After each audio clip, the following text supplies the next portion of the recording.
de manière à pouvoir envisager son exploitation, peut-être brute de décoffrage et pas très dynamique, mais au moins qu'on en ait une trace et qu'on puisse, si besoin, ou la diffuser brute ou la retravailler un petit peu si besoin.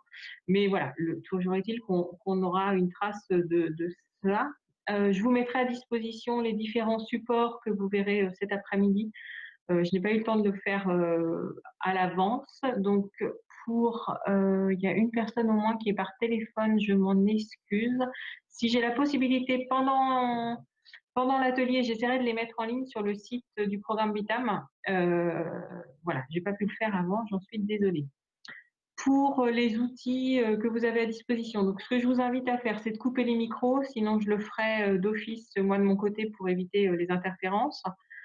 Vous aurez la possibilité de poser des questions, c'est même tout l'enjeu pour moi de cet atelier présent là, d'échanger, de poser des questions, soit en utilisant le système Life Size main levée, et comme ça qui nous permet un petit peu de voir qui souhaite prendre la parole et comment on peut gérer et répondre. Et soit pour ceux qui n'ont pas de micro, j'ai à côté de moi un autre ordinateur qui me permet de prendre connaissance du Framapad qui a été ouvert pour gérer, pour poser des questions si besoin, ou pour ceux, donc soit ceux qui n'ont pas de micro, soit ceux qui ne peuvent pas rester toute la séance et qui auront besoin de poser des questions.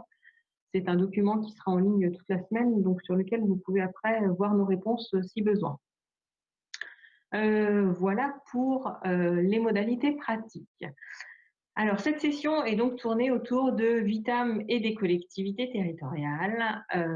Pourquoi on a pensé à cet atelier et comment on l'a constitué. En club utilisateur, je reviendrai sur le club utilisateur tout à l'heure, nous avons demandé un petit peu aux participants quel pouvait être le besoin, l'intérêt pour les gens extérieurs de venir un petit peu se renseigner sur Vitam.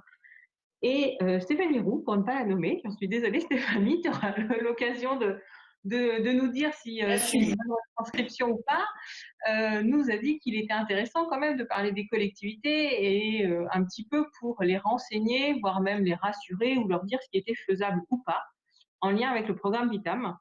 Et donc, c'est suite à ça qu'on a proposé cet atelier, qu'on a souhaité faire évidemment en lien avec le dispositif ANET, précédemment ADSOR, puisque le financement ADSOR était lié au programme Vitam précédemment. Pour ANET, c'est un petit peu différent.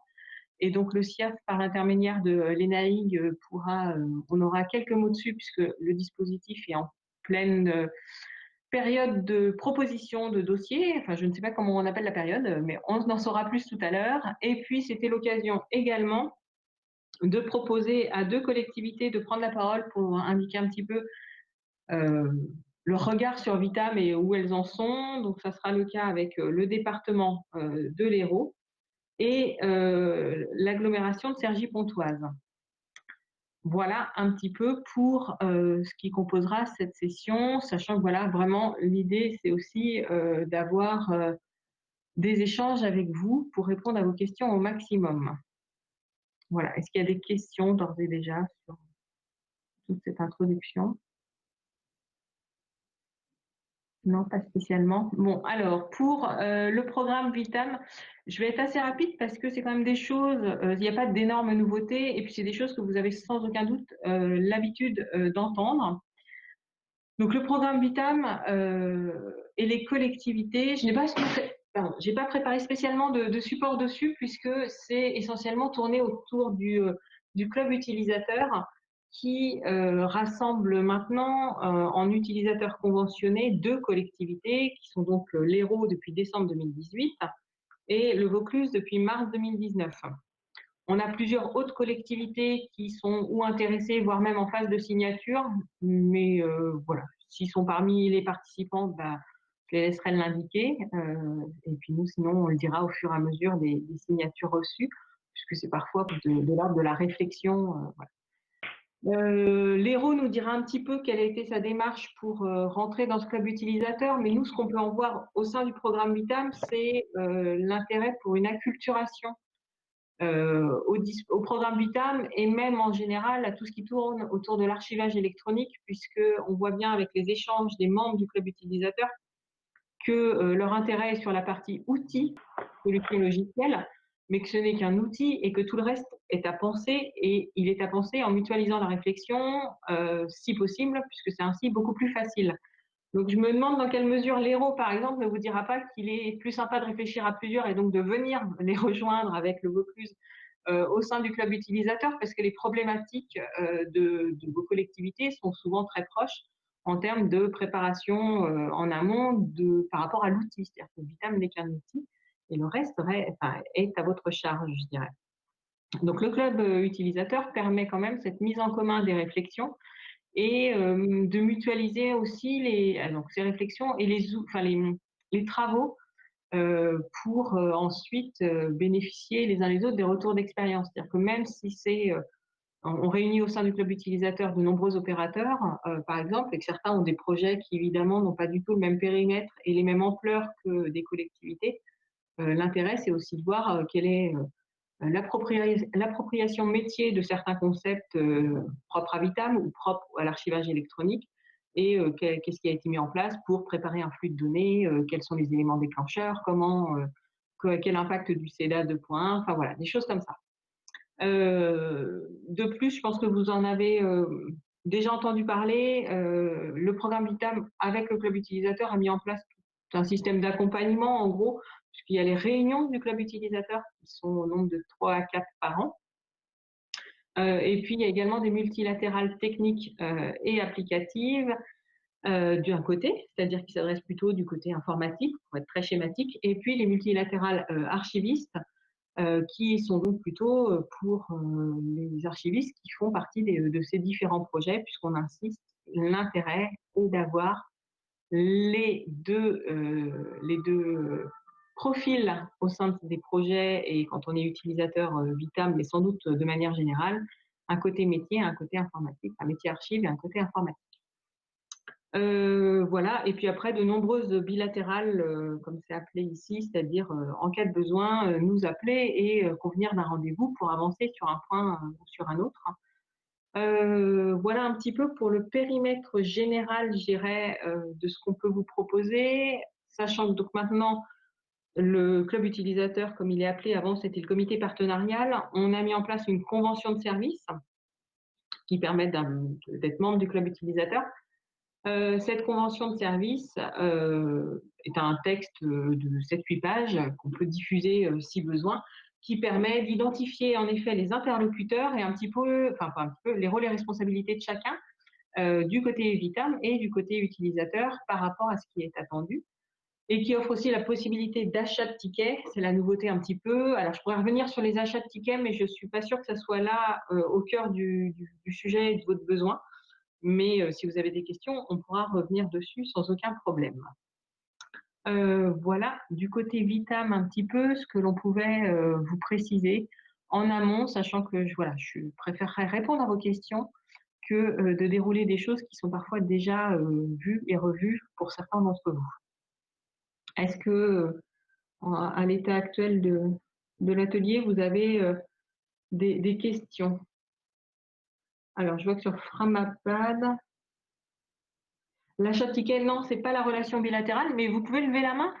Enfin, n'hésitez pas à lever la main pour poser les questions. C'est-à-dire que c'est vraiment un outil en plus. Mais l'achat de tickets, c'est vraiment pour les projets qui sont assez bien avancés, la possibilité d'avoir recours à Vitam pour du support, de la priorisation des bugs. Si vous constatez un bug dans l'état de l'équipe Vitam, des travaux Vitam, ce n'est pas un bug qui est prioritaire, qui est jugé comme prioritaire, mais vous en avez absolument besoin pour votre projet. Donc, c'est financer sa correction. Et puis, de la petite amélioration, c'est-à-dire que ce n'est pas une nouvelle brique de Vitam qui serait développée par cet intermédiaire, mais plutôt une petite amélioration pour votre propre projet. Donc, ce sont les 3 axes de l'achat de tickets qui permet en gros de bénéficier de l'expertise Vitam, aussi bien du côté équipe administrative, c'est-à-dire que les tests, la recette sera faite par l'équipe Vitam, l'équipe administrative Vitam, pendant que le développement sera fait par le titulaire du marché, ce qui permet de passer plus vite à l'état de développement sans la phase d'étude, d'installation de machines et tout ça chez un autre prestataire. Voilà, je pourrais en dire plus si besoin à un autre moment.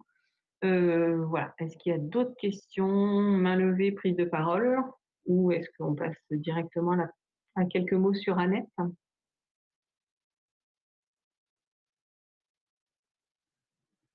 Lénaïgue, est-ce que...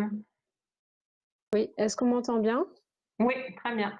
Très bien. Alors, je vais essayer de partager mon écran. Ouais.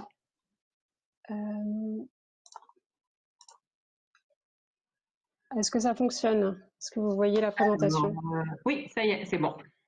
Ça y est. Alors, je vais vous présenter très rapidement. Donc, moi, je m'appelle Lénaïque Payen de la Garandrie. Donc, je suis chef de projet pour le développement de l'archivage numérique dans les territoires au CIAF.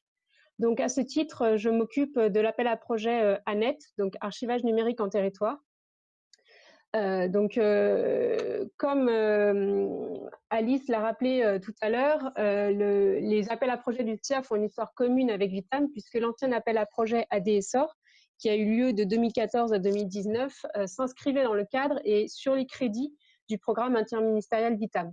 Aujourd'hui, le CIAF continue donc à porter cette politique d'aménagement des collectivités pour favoriser le déploiement de systèmes d'archivage numérique sur le territoire. Donc rapidement, un petit retour sur ADSOR. Donc ADSOR, il y a eu 6 éditions qui ont permis de soutenir 141 projets avec un montant total d'environ 3 260 000 euros. Parmi ces 141 projets, il y avait 3 projets particulièrement en lien avec Vitam. Donc le projet de SAE mutualisé de la Gironde et de la ville et métropole de Bordeaux, qui proposait une étude de faisabilité pour l'intégration de la solution Vitam. Les AD de l'Hérault, donc qui vont vous faire une présentation tout à l'heure, qui ont été soutenus pour un accompagnement pour l'intégration de la solution Vitam, et les AD du Vaucluse, dont Alice a parlé également, qui ont été soutenus pour déployer une instance de test de Vitam. Désormais, donc l'appel à projet archivage numérique en territoire, qui voit sa deuxième version cette année. La première édition de l'appel à projet ANET, donc 2019-2020, a soutenu 126 projets pour un total d'environ 440 000 euros. Et parmi ces 26 projets, il y avait 2 projets en lien avec Vitam. Donc, le CIAF a ainsi soutenu le centre hospitalier d'Avranches-Granville, pour une étude et un déploiement de la solution Vitam, et les Alpes-Maritimes, donc les AD des Alpes-Maritimes, pour une migration de leur SAE vers Vitam. Donc l'appel à projet ANET 2020-2021 a été lancé le 14 septembre. Il est actuellement ouvert. Donc cet appel à projet est destiné aux collectivités territoriales, aux groupements de collectivités territoriales, aux établissements publics locaux ou de santé, aux structures publiques porteuses de mutualisation qui sont engagées ou qui souhaitent s'engager dans un projet lié à l'archivage numérique. Donc, comme l'an dernier, tous les projets portés par des structures soumises au contrôle scientifique et technique des archives départementales doivent impérativement obtenir l'avis de ces dernières sur leur dossier. Et petite nouveauté donc cette année, comme toujours, les projets doivent être portés conjointement par les archives et la DSI.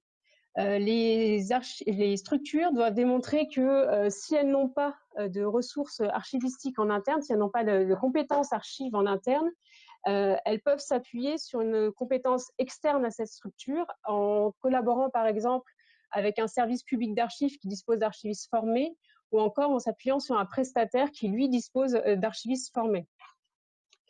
Alors, cette année, donc l'appel à projet a été centré sur l'archivage définitif ou probant autour de 3 grands axes. Donc, le premier axe, traitement de données et documents archivés, c'est-à-dire donc la mise en place de collecte d'archives numériques à forte valeur probante, patrimoniale ou juridique, avec une DUA longue. Donc, ce premier axe englobe la mise en œuvre de procédures de collecte, mais aussi le traitement des données, les études et les développements à réaliser pour collecter les données, donc ces données à forte valeur probante, à DUA longue. Donc, par exemple, ça peut être le traitement de dossiers d'aide sociale à l'enfance, de délibération de collectivités, d'enregistrement des assemblées, de dossiers RH, enfin voilà, tous ces dossiers intéressants pour l'archivage définitif ou pour de l'archivage sur la longue durée. Le deuxième axe est orienté sur la mise en œuvre d'un système d'archivage numérique définitif, donc soit l'étude, l'expérimentation ou la mise en œuvre de ce système, donc un SAE définitif.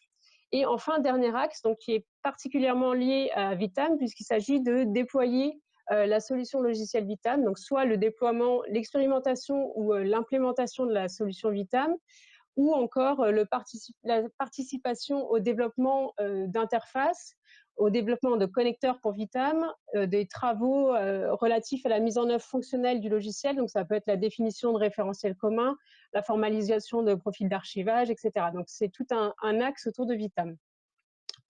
Cette année, donc, le SIAF a une volonté très forte de favoriser la mutualisation et la réutilisation des contenus subventionnés avec la mise en place de 2 bonus. Le premier bonus, comme l'an dernier, est un bonus accordé aux projets mutualisés ou qui se tournent vers la mutualisation.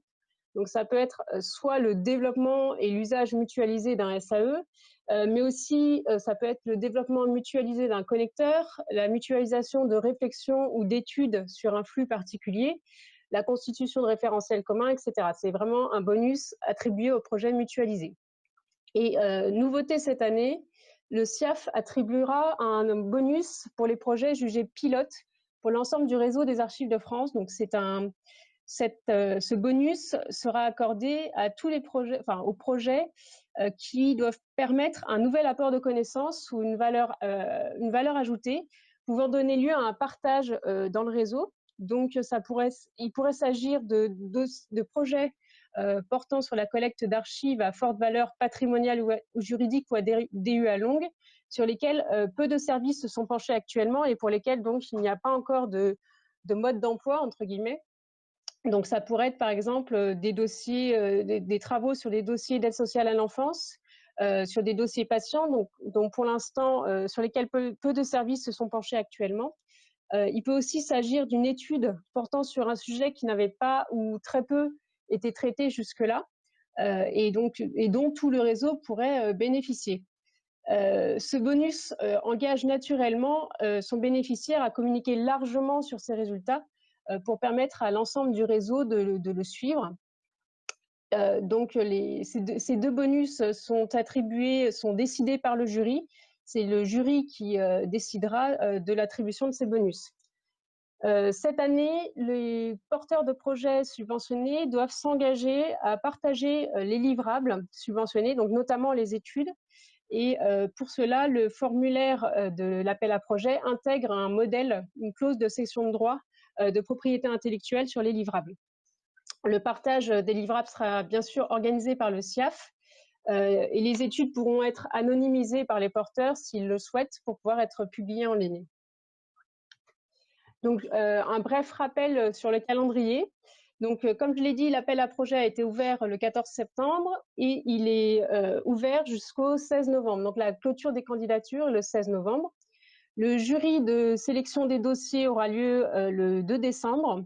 Donc, il y aura un jury qui sera composé, comme l'an dernier, de membres du SIAF, d'informaticiens et de conseillers archives des DRAC, qui fera donc la sélection des dossiers et décidera du montant accordé aux dossiers sélectionnés. L'annonce des projets, donc, ce sera en janvier, et ensuite, donc, les projets ont 1 an à 1 an et demi pour se réaliser et être menés à bien. Donc, les prochaines étapes, très rapidement, le SIAF projette d'ouvrir une plateforme collaborative pour les porteurs de projets d'archivage numérique. Donc là, je vous ai mis une capture d'écran du logiciel, enfin du site internet Osmose, qui est un service porté par la DINUM, donc par la direction de l'État. Donc le SIAF réfléchit à utiliser cette plateforme, donc qui est une plateforme collaborative qui permettrait d'avoir une sorte de forum pour discuter des problèmes rencontrés, partager des retours d'expérience, partager les bilans d'étape et les livrables des projets, mais aussi dresser un état des lieux des projets et des personnes ressources à contacter sur un sujet donné. Donc pour cela notamment, le formulaire de l'appel à projet intègre maintenant une carte d'identité du projet que vous voyez à droite, cette carte d'identité donc, qui va être remplie par les porteurs de projet sera mise en ligne sur Internet afin de donner un peu les personnes ressources sur un sujet donné. Donc vous voyez, c'est très synthétique et il n'y a aucune information confidentielle dedans, donc ce sera mis en ligne. Donc l'objectif, bien sûr, c'est de favoriser l'entraide entre les porteurs de projets et de permettre d'avancer plus rapidement sur des sujets communs qui se rencontrent dans la plupart des collectivités. Donc pour plus d'informations, vous avez bien sûr sur France Archives, dans la rubrique outils et accompagnement du réseau, vous voyez le chemin de fer ici. Sinon, vous pouvez taper archivage numérique en territoire dans la barre de recherche et vous tomberez sur la page de l'appel à projet avec notamment la possibilité de télécharger le formulaire de l'appel à projet en version PDF, en version ODT ou en version DocX. Si vous avez une question que vous ne pouvez pas poser là, pendant l'intervention, vous pouvez bien sûr m'écrire par mail. Donc vous avez ici mon adresse mail, donc lenaïc.payen-2-la-garanderie@culture.gouv.fr. Donc bien sûr, je suis à votre disposition pour répondre à vos questions. Voilà, donc après cette très rapide présentation de l'appel à projet Annette, je vais laisser la parole aux collectivités pour vous présenter leurs projets avec Vitam.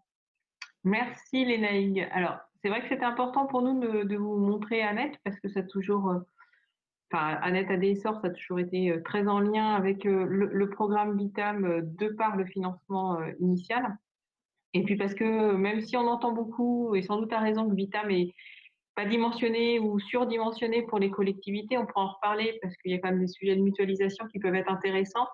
On voit bien qu'il y a quand même des sujets qui sont proches et que tout le monde va dans le même sens, c'est-à-dire favoriser l'archivage électronique. Voilà.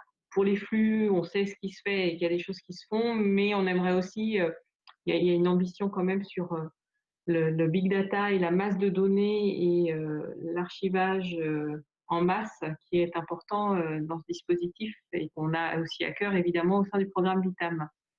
Par rapport aux utilisateurs qu'on a déjà donc depuis quelques temps dans le périmètre du club utilisateur, on voulait donc laisser la parole à Léro qui va nous présenter un petit peu son projet, pourquoi ils sont là, pourquoi on les fait parler et voilà. Stéphanie, Pierre. Oui, bonjour. Donc on met la caméra juste pour vous saluer. Bonjour. Alors comme a dit Alice tout à l'heure, c'est moi qui ai insisté pour qu'on voit le point de vue des collectivités, surtout dédramatiser Vitam pour les collectivités. Donc on va vous faire part de notre expérience et ce qu'on a déjà travaillé autour de Vitam. Donc le partage.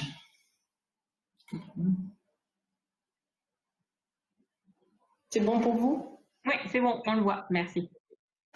Donc, c'est moi qui avance ou toi? C'est moi. C'est toi, merci. On est très au point avec Pierre. Donc, hop. Nous, le programme Vitam, on y a adhéré parce que nous travaillons depuis assez longtemps sur tout ce qui est dématérialisation et donc tout le cycle de vie des documents qui part de la création jusqu'à l'archivage. Ça a été initié au cours d'un projet qui a été mené en 2012 pour mettre en place une plateforme transverse. Dans ce cadre-là, on avait opté pour le produit d'archivage pour les collectivités à cette époque-là qui était Azalae. Nous avons participé au premier GTC, les groupes de travail. Il nous a été avéré qu'on n'a pas vu les fonctionnalités de base, comme le MVP, comme vous dites, qui nous convenait. Donc on a fait un stand-by sur tout ce qui était mis en place d'Azalae chez nous. On a attendu de voir la maturation du produit et c'est là où, avec grand bonheur, on a vu apparaître Vitam en 2018 quand on a fait la première journée de partage autour de Vitam STV2 à l'époque. On avait aussi réfléchi sur tout ce qui était archivage intermédiaire. On a une GED pour le moment transverse qui est Alfresco. On s'est posé la question avec le module RM pour gérer cet archivage intermédiaire. Après, on s'est posé les questions de l'intermédiaire probant ou non probant et de voir quel produit nous serait le plus utile. Donc c'est là où, suite à la présentation du POC de Vitam, on a de suite enclenché un POC. Donc c'est un test, un proof of concept, pour voir si les fonctionnalités de base avec juste l'interface de démo qui servait aux développeurs pouvaient répondre à nos premières exigences. Et il s'est avéré que ça a été concluant pour nous. Donc, comme l'a dit Alice, on a conventionné en décembre 2018. Donc sur la fin de l'année 2018, entre l'été et la fin de l'année 2018, en gros, on avait calculé qu'on avait passé 10 journées ensemble avec Stéphanie à travailler sur ce POC. Donc on travaillait sur la V2 à l'époque, qui correspondait à la R9. On avait hébergé ça chez notre prestataire, qui est notre prestataire intégrateur pour la GED, et qui a très très bien suivi d'ailleurs l'installation et le suivi de cette plateforme, ce qui nous a permis de faire un très très grand nombre de tests. On avait commencé par faire tout le cahier de recettes, et puis évidemment on a abandonné parce que c'était énorme. En fait, on a fait en gros des user stories sans vraiment le dire, mais bon, en gros c'est ce qu'on a fait de base, et on a vérifié que en gros ça correspondait à nos attentes. On arrivait à verser des documents, les classer, les rechercher, les consulter. Bon, ça je le redirai plus précisément après. Donc on l'a fait à deux. Donc il y avait chef de projet informatique Stéphanie Roux, chef de projet fonctionnel donc moi Pierre Gestin, et il y avait un prestataire intégrateur en support qui suivait tout quasiment au quotidien, parce qu'on fonctionnait par des tickets Redmine de manière assez dense. On a pu noter quand même qu'il y avait un temps d'appropriation par rapport au produit. C'était pas quand même quelque chose de simple. Donc on a Vitam, le programme, les collègues ont toujours bien dit que c'était un back-office. Mais donc c'était un outil riche, donc avec une certaine complexité un peu normale. Donc on était aidé aussi d'une documentation qui est riche, mais qui a au moins l'avantage d'être complète, même si elle n'est pas forcément facile à assimiler. Après, maintenant, vous avez fait tout un travail sur l'ordonnancement de cette documentation qui permet quand même de lire ce dont on a soi-même besoin en fonction du rôle qu'on a à jouer. Il y a tout un vocabulaire à appréhender autour de Vitam qu'on n'avait pas l'habitude d'utiliser. Et c'est vrai que c'est très normé et très en rapport avec le CEDA. Donc, oui, et on en avait discuté à l'époque avec Jean Sévrin et Édouard Vasseur, qui nous avait dit, bah oui, mais je leur avais dit, mais pourquoi vous n'appelez pas un bord de reversement, etc. Il m'avait dit, ben oui, mais bon, il fallait qu'on parle avec essentiellement une énorme population de développeurs, donc on a choisi qui était le plus pertinent pour eux. Bref. Et ce sont plutôt les archivistes qui se sont adaptés. Alors, donc on a regardé un petit peu pour nous ce qu'on avait vu comme avantage, inconvénient fonctionnel de l'outil en comparaison des autres outils du marché. Donc on a assez vite vu comme avantage déjà quelque chose qui était très important pour nous, parce que ça nous permettait d'avoir une continuité avec la gestion du papier. Il se trouve que moi j'ai toujours été pratiquement en charge, depuis que je m'occupe de l'archivage numérique, de secteur le suivi d'administration en collecte emplacement sur du papier. Donc ça, j'aime bien quand même faire le lien avec tout ça. Et donc, ce qui nous a intéressé, c'était bien sûr la gestion native de plans de placement, avec en gros, bon, on va pas rentrer dans le vocabulaire Vitam, mais bon voilà, oui, non, on va aller vite, des fonctionnalités vraiment très intéressantes de recherche, et rapide d'ailleurs, la gestion des référentiels de communicabilité, cycle de vie, service versant, agent, etc. Et évidemment le fait que ce soit un produit à jour au niveau du CEDA. La gestion de la sécurité et de l'intégrité aussi nous a semblé absolument convaincante, tant sur la traçabilité, la gestion de la preuve, que sur la gestion des formats, même si bon, il y a un certain nombre de choses qui étaient annoncées, pas encore réalisées, mais on avait, à partir de ce qu'on a vu là, déjà sur la V2, on avait absolument, même sur la V1, on avait déjà totalement confiance dans ce que le programme Vitam allait être capable de réaliser. Notamment sur les migrations, voilà. Alors dans les inconvénients, donc pour nous, c'est que du coup ça avait un gros impact en termes de conduite du changement, d'impact fonctionnel. C'est que c'était pas effectivement un vrai front office, même si c'était comment dire, l'outil pouvait s'appréhender, pour autant pas par tout le monde au sein de l'équipe. Donc ce qu'on avait envisagé au départ, c'était que ce soit vraiment le responsable du SAE qui utilise vraiment Vitam et qui aurait fait le lien avec les autres archivistes. Voilà. Donc il n'y avait pas de gestion applicative, donc des habilitations, ça c'est quelque chose qui est proposé par Vitamly aujourd'hui. Les gestions des référentiels, il fallait passer par des fichiers JSON à maintenir en dehors de l'outil. Maintenant c'est intégré aussi dans le logiciel. Et voilà, des sites aussi. Voilà, pour intégrer les versements, c'était pas forcément facile. Alors là, Récif, c'est un outil qui est beaucoup plus complet aussi et qui s'intègre dans la chaîne de préparation des données, de traitement des données, de manière beaucoup plus archivistique, on va dire. Donc voilà, dans les inconvénients qu'on avait identifiés à l'époque, il n'en reste plus énormément en fait aujourd'hui. Il n'y a plus grand-chose. Voilà. À l'époque aussi, donc lors du POC, il a fallu regarder le moteur et ce qui était en arrière-cours de Vitam, et quelle était l'implication technique de la mise en place d'un tel produit. J'avoue que dans les documentations techniques qui sont fournies, la première réaction, c'est d'avoir peur, parce que ce sont que des briques logicielles ou des systèmes qui sont open source, mais dernier cri. C'est difficile d'avoir ces compétences-là en interne. Surtout dans les collectivités. Donc là, c'était un peu effrayant, mais quand même, ce qu'on pouvait voir, c'est que il y avait toute une équipe de développeurs et qu'il y avait toute une méthodologie et une sécurité autour du développement, puisque à chaque sprint, il y avait des tests, il y avait toute une batterie de vérification. Donc, on pouvait être convaincu sur le développement intermédiaire. Après, ce qu'on voyait aussi, c'est que généralement, quand on nous livre un outil informatique, on se soucie pas de ce qui est l'exploitation et le suivi de l'outil. Or là, Vitam, en fait, il nous fournit Cabana, en fait, une brique pour faire toute la supervision technique. Donc déjà, c'était une agréable surprise. Et c'était bien aussi que ce genre de produit, qui est quand même innovant, puisse aussi intégrer la vision informatique.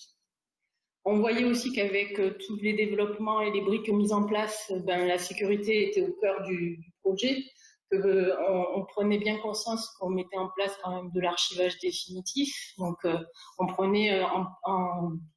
regardait par rapport à la norme NFZ et tout était fourni pour y correspondre.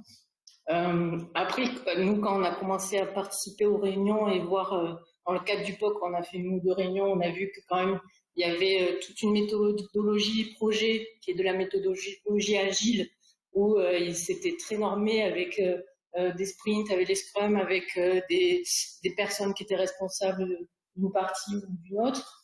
Donc, on a bien vu qu'il y avait tout un suivi. Et puis, quand vous regardez toute la documentation qu'il y a dans le site du programme Vitam, vous voyez bien tout est assigné et tout est fait en toute transparence et tout est écrit.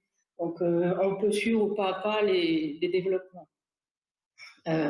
Après, ce qu'on a vu aussi dans la convention, dans le cadre du POC, c'est qu'on pouvait aussi avoir une aide pour l'installation et des conseils de la part du programme Vitam. Donc, c'était pour nous rassurer, et puis c'était un gage d'investissement des deux côtés, ce qui était quand même bien confortable pour nous qui ne connaissions pas toutes ces technologies. Il s'avère que notre prestataire s'est très bien débrouillé sans ça, donc on n'a pas eu besoin à y faire appel, mais c'était quand même un point positif. Voilà. Dans les inconvénients, j'ai commencé par ça, c'est vraiment, voilà, c'est toutes ces technologies à maîtriser qui ne sont pas si appréhendables par tout le monde, et que ce soit dans des partenaires, dans des ressources internes ou externes, puisque quand on recherche des prestataires qui savent et qui maîtrisent ce genre de technologie, c'est quand même assez difficile d'en trouver. Et après, voilà, c'était le produit est riche, le produit est multiple, donc quand vous avez un besoin d'archivage avec une volumétrie importante, eh ben, il faut une infra assez conséquente. Après, comme Pierre, j'en reviens au fur et à mesure dessus parce que maintenant, ces technologies commencent à être connues sur le marché, donc on va trouver des prestataires. Et sur les architectures, quand on voit les nouveaux logiciels qui sont fournis, de plus en plus, ils sont gourmands en ressources. Donc, au fur et à mesure, je me dis que c'est pas une architecture aussi exigeante que ça. Qui était en avance sur son temps, sûrement, mais ouais. Plutôt que... Alors, notre stratégie Vitam. Alors, donc, pour vous expliquer un petit peu la place qu'occupe Vitam dans notre vision du système d'information dans la collectivité. En fait, voilà, Vitam va accueillir tout d'abord, nous, je veux dire, dans notre premier périmètre, c'est l'archivage définitif, qui pourra très bien provenir de la bureautique en provenance des répertoires partagés via un traitement sur Octave ou sur Récip, chose encore à décider, mais j'en parlerai un peu plus tard. Au niveau de la bureautique GED, même chose, parce qu'en fait, on n'est pas parti sur une GED SAS ou des connecteurs, c'est un petit peu compliqué en ce moment, là, d'ailleurs, le sujet de la GED. Donc, on pense qu'on fera des extractions et qu'on retraitera ensuite aussi via Octave Récip. Pour les applicatifs métiers, soit il y aura des connecteurs, soit on fera des extractions, on passera peut-être aussi dans Octave, mais on espère qu'il y aura des connecteurs. Certaines passeront par le parapheur pour la signature électronique, donc c'est à partir du parapheur qu'on récupérera les archives ou éventuellement aussi, selon les contextes, via les tiers de télétransmission. Donc en fait, il y a toute une nébuleuse qui va servir à alimenter Vitam, qui est le réceptacle final. Et puis, bon, je peux évoquer aussi Sherpa Pastis, qui sont des applications pour rédiger les profils quand il y en aura besoin. Et j'évoque évidemment aussi Mnesis, qui reste notre système d'archivage, notre système d'information des archives, notre SIA pour la partie papier, mais je pense que comme beaucoup d'entre vous le savent, c'est une solution qui ne va pas, la V3 de Mnesis ne sera pas maintenue au-delà de, je sais plus moi, 1 ou 2 ans, je sais plus trop exactement. Mais donc, il y aura toute une réflexion aussi à mener là-dessus. Voilà, mais pour l'instant, on va rester assez modeste parce qu'on est un petit peu dans le flou, donc on n'a pas décidé de faire d'interface entre les deux, mais ça, je crois que j'en reparle un peu plus tard. À dire aussi, dans l'organisation, pour le moment, les flèches que vous voyez ne veut pas dire des connecteurs, c'est vraiment des flux. On prend le parti pour le moment de faire des versements manuels et maîtrisés. Et on verra au fur et à mesure le développement des flux. Et comme disait Pierre, je pense que les applicatifs, au fur et à mesure, quand ils connaîtront ce produit-là sur le marché, proposeront d'eux-mêmes peut-être des connecteurs. Ne serait-ce déjà, on a vu qu'il y a, pour la partie sociale, le module d'archivage propose de faire des packages en CEDA2. Donc, ils seront déjà prêts. Ça, c'est tu parles de multigeste, préformaté pour faire un versement pour le moment manuel, mais après on verra si on fera de l'automatisation. Après, sur l'automatisation, bon, on en revient un petit peu aussi parce qu'on se rend compte que finalement créer un connecteur, ça nécessite d'être à jour par rapport à la version du logiciel cible et par rapport au logiciel aussi producteur, source. Donc, c'est des choses qui sont assez compliquées qu'il faut mettre en place, je dirais, quand c'est facile, voilà. C'est-à-dire, et quand ça a vraiment une valeur ajoutée forte. Pour l'instant, voilà. Pour l'instant, dans notre premier périmètre, c'est vraiment de traiter l'arriéré d'archives qu'on a dans Vitam. Alors ici, on vous a mis à peu près 70 Tera. Dedans, il y a des choses qu'on n'a pas encore. C'est les données du domaine social qu'on avait évaluées en gros à l'horizon 2020 à 2 Tera de sélection, de dossiers sélectionnés pour l'archivage historique, mais tout reste à mettre en place de ce côté. Pour le reste des volumes là qui sont présentés, ce sont les volumes qu'on a présents sur notre serveur sécurisé aux archives et dont il va falloir assurer le traitement des données via Octave, Recip ou autre, afin de les intégrer dans l'instance Vitam dès qu'on sera en production. Donc, vous voyez qu'il y a un gros volume d'audiovisuel, donc ça induit aussi d'ailleurs une des raisons pour lesquelles on a choisi, on a opté pour Vitam, parce qu'on avait déjà énormément d'archives historiques électroniques. Donc gros volume et avec des fichiers très volumineux eux aussi. Voilà. Donc là, nous sommes dans la phase où on a choisi Vitam, on s'est mis en ordre de marche, on sait ce qu'on veut faire. On a continué là de travailler autour de Vitam. Je pense que tu parleras tout à l'heure de ce qu'il a fait en ce moment. Ouais. Donc ce qu'on vise, c'est un pilote en 2021, en début 2021, et après de commencer la reprise de l'arriéré bureautique et audiovisuel, comme vous disait Pierre tout à l'heure, dans le premier périmètre. Après les applications du département, elles ne sont pas encore à maturité pour récupérer et n'ont pas toutes des connecteurs à fournir. Donc, on verra dans le schéma directeur informatique le déroulé de tous ces développements. Par contre, on est, voilà, comme disait Alice, on est partenaire. On utilisera la MAC, la maintenance, et on participera avec grand plaisir au club utilisateur. Voilà. Juste sur le périmètre, j'ai mis effectivement le premier périmètre 2019 à 2020, on ne sait pas quand, parce qu'on vous avait vraiment alerté sur les 70 Tera, la préparation de ces données-là. Pour que ça rentre dans Vitam, ça va être long. Je pense que ça va prendre plusieurs années. On n'a pas de force énorme en interne, puisque au-delà de moi qui suis également chef de service, j'ai dans mon équipe une chargée de collecte et de traitement qui a d'ailleurs totalement ingérer Vitam, Recip, Octave, c'est en cours, mais on n'a pas des forces en interne qui sont énormes, parce qu'elle-même, elle fait aussi d'autres choses, elle n'est pas que sur le projet d'archivage numérique en soi, il y a toutes les démates à suivre, etc. Donc ça va prendre du temps, il faut vraiment prendre conscience qu'effectivement cette préparation des données, c'est long, ça va être long. Donc ensuite, là, dans le cadre des financements alors maintenant c'est Annette, donc avant c'était ADSOR. On avait demandé de l'aide pour tout ce qui était études et donc la partie d'intégration technique. Donc le gros chantier qu'on est en train de mener là et qui va être assez important pour le projet, c'est de décider où on va héberger Vitam.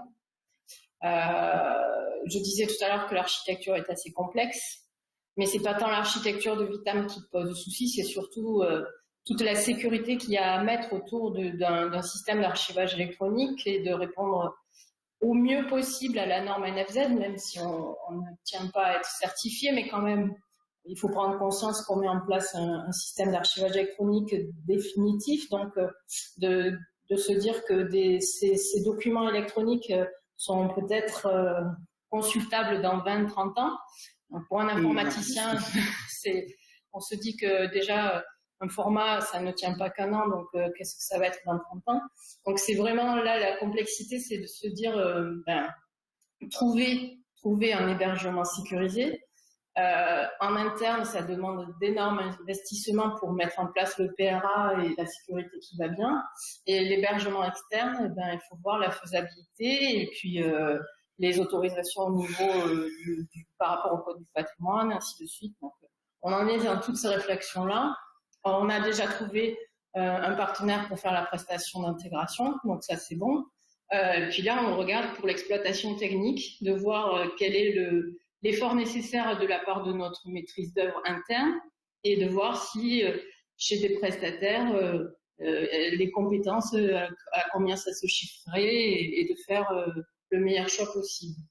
Après, comme on a vu depuis le début de la semaine, on voit qu'il y a l'interface qui est développée, Vitam Nuit, qui répond parfaitement aux besoins qu'on avait vus au fur et à mesure. Donc déjà, là, ça nous enlève l'emploi, nous, de devoir faire un développement d'une interface pour utiliser Vitam.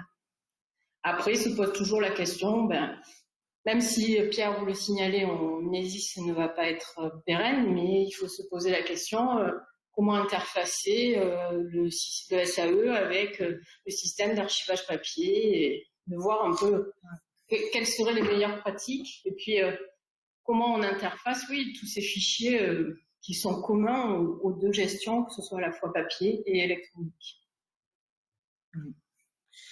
Alors pour ce faire, donc on a en parallèle demandé à pouvoir, on avait demandé le financement également d'une étude d'intégration fonctionnelle. Donc on a obtenu là-dessus l'accompagnement de Minitika. Donc c'est en cours. Actuellement, on est en train de réaliser la définition des usages de Vitam et des outils connexes à Vitam. Donc on a nommé aussi Octave en particulier, et toujours mis en relation avec les forces et les faiblesses de notre organisation fonctionnelle interne aux archives départementales. Donc, qui est capable de faire, etc. Est-ce qu'on a des ressources pour voilà. Et donc en fonction de entre avoir le back-office Vitam et avoir Vitam UI, par exemple, donc on n'a pas encore vu, mais bon, on imagine à travers diverses offres sur lesquelles on a eu des démos, il y a un monde en termes d'ergonomie, de présentation de présentation des informations. C'est quelque chose qui va être beaucoup plus rassurant. Donc on se dit qu'on va pouvoir emmener un plus grand nombre d'archivistes dans l'aventure de l'archivage numérique. Donc en fonction de ça, on va définir des politiques internes, on va déjà les lister et commencer à les rédiger avec le prestataire, que ce soit la politique d'archivage, les politiques de classement, de description, d'indexation, de préservation, et on voit bien que pour au moins le classement, description, indexation, il faudra le mettre en rapport avec ce qu'on fait déjà sur le papier. Il se trouve qu'aujourd'hui, on a un référentiel métier qui n'est pas un bis repetita du guide utilisateur Mnesis, mais qui indique vraiment aux archivistes en interne quelle est notre politique d'utilisation de l'ISAG en rapport avec l'outil qu'on a évidemment, mais il y a des choix qui sont faits d'utilisation de champs, de pas leur utilisation, etc. Donc on va repartir sur cette optique-là. Donc il y a une problématique aussi dans cette étude qui est importante, c'est celle de la conduite du changement. Donc ils vont nous aider à ordonnancer la mise en œuvre de ces politiques, quelles sont ces politiques à mettre en œuvre en premier, voilà, à quelle échéance, etc. Quels seront les besoins en formation en interne, enfin tout un tas de choses comme ça qui vont nous permettre de faire vivre Vitam après aux archives départementales de l'Hérault, parce que c'est pas le tout de l'installer, il faut aussi l'alimenter, le remplir et le faire vivre et l'utiliser. Donc alors il y a un élément aussi qui peut être rassurant par rapport à Vitam pour les collectivités d'une manière générale. Pour l'instant, nous on n'a pas de projet de mutualisation, mais on a toujours été assez ouvert par rapport à ça. Le paysage politique ne nous permettait pas, mais nous, en tant qu'agents, on a toujours envisagé ça, et on se rend compte que la structuration multitenant est propice à la gestion d'une étanchéité logique entre les collectivités. Donc, on pourrait très bien imaginer un système offert, notamment aux petites collectivités du département. C'est quelque chose qui serait bien dans l'air du temps. Rien n'est lancé pour le moment, donc je dis juste qu'on est open, c'est tout. Voilà. On a vu aussi qu'il était possible de différencier les unités de stockage. On peut les mettre à plusieurs endroits et sous diverses technologies. Donc ça aussi, ça convient pour une mutualisation. Peut-être là, par contre, entre deux AD, enfin deux départements. Ou avec la métropole. Ou avec la métropole. Voilà.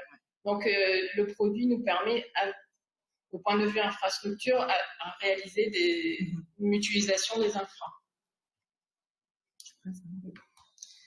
Alors, en conclusion, donc, on a mis des petites bêtises aussi. Donc, Vitam, ce n'est pas interdit. Ouais, c'est pas parce que c'est un produit par l'État et pour l'État et qui est vraiment qui offre les garanties de la puissance de l'État que c'est interdit aux collectivités. On a compris. On a fait un petit peu d'ailleurs. On a fait un petit peu de forcing au début. Et puis, bon, voilà. Je crois qu'on a été très lourd. Oui, mais bon, ça a marché. Hein. Ensuite, Vitam, on vous l'a déjà dit, répond à mon sens aux besoins fonctionnels. Et ça sera jamais parfait. Hein, faut quand même pas non plus demander la lune par rapport à ce qui s'était fait jusque-là. Moi, j'ai trouvé que même dès la bien, j'avais été un peu estomaqué de ce qu'on était capable de faire donc avec Vitam. Donc c'est adapté, vous l'avez vu, nous c'est une problématique pour les volumétries importantes, à la fois pour la conservation et pour les versements. Nous, ce qui nous rassure aussi, c'est les forces vives, l'émulation qui existe tout autour du programme Vitam, cette rencontre de toutes les intelligences, des archivistes, des informaticiens, et c'est un vrai moteur pour l'archivage numérique en France. C'est pas de la flagornerie, on pense vraiment. Et voilà, la petite phrase de machin. J'assume pas. Si, j'assume plus fort que Minus et Cortex, les archivistes et les informaticiens du programme vont conquérir le monde passif, parce que je pense que c'est un outil qui peut être montré dans le monde entier comme étant un modèle et qui aussi pourra susciter d'autres émulations. Ouais.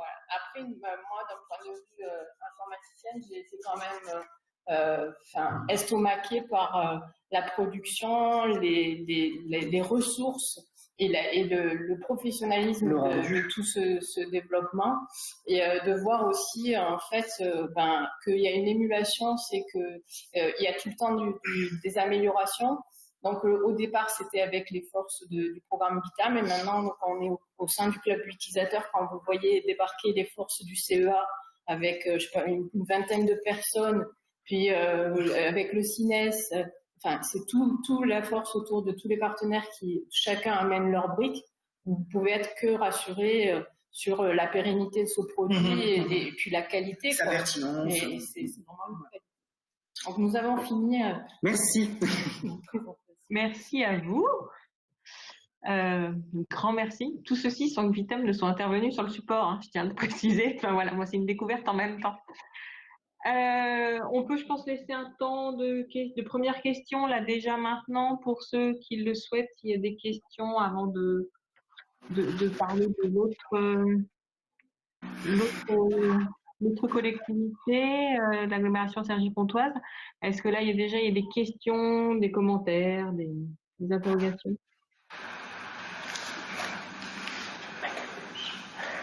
Alors, il n'y a pas de main levée.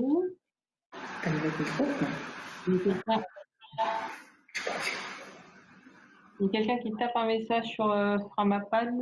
Pas possibilité sans doute d'ouvrir un micro pour cette personne-là. Alors, il convient aux AD minimum côté gabarit. Alors c'est la question sans doute de la taille, mais de la taille. D'accord. Mais de la taille de quoi? De l'installation qui est nécessaire ou de votre besoin? Parce qu'en effet, comme il le disait, c'est sur l'installation. Après, oui, si c'est par rapport à l'architecture, nous on part sur une installation médium, mais on peut partir sur une installation small. Mais ça, c'est les préconisations du programme Vitam. Moi, tout ce qu'on a vu là, que ce soit pour le POC ou même là actuellement sur le pilote et tout, notre prestataire a tout installé sur une seule machine et on n'a pas vu de grandes difficultés. Donc, je pense que c'est adapté à toute collectivité et avec les moyens qu'ils ont. C'est entre ceux qui est préconisé. C'est pas à mettre en relation en fonction des terras aussi qu'on a à stocker. Non, mais ça c'est le stockage. En fait, ce qui peut être impressionnant, c'est le nombre de serveurs qu'on nous demande à mettre en place. Alors, vous me voyez, je regarde Fram à côté. C'est un discours il disait que c'était pas pas adapté aux collectivités parce que c'était une trop grosse machine. Ouais. On nous l'a dit aussi, nous. Ah oui, on a mis le pied dans la porte plus d'une fois. Avant même, s'il y a Mélanie, elle peut le dire. On a revendiqué plus d'une fois qu'on voulait participer en tant que collectivité. Mais je ne vois pas pourquoi, quand il y a un produit qui est si bien fait, les collectivités ne seraient pas les usagers. Quand on voit ce qui est sur le marché, puisqu'on a quand même participé à des groupes de travail, on a fait des POC avec des solutions, des progiciels de SAE, et ça n'a pas été concluant. Donc, je ne vois pas pourquoi on se priverait d'utiliser un tel produit. Je crois que je veux juste revenir moi sur la notion de discours, moi qui l'ai vu d'un point de vue extérieur, et en effet Mélanie est là si jamais elle veut préciser des choses. Je pense que quand ça s'est lancé, tout à la joie de lancer quelque chose de mutualisé, qui parlait à des ministères qui enfin, je dirais, prenaient une ampleur et prenaient en considération la notion de big data et la masse de données face au trou noir que tout le monde prédit.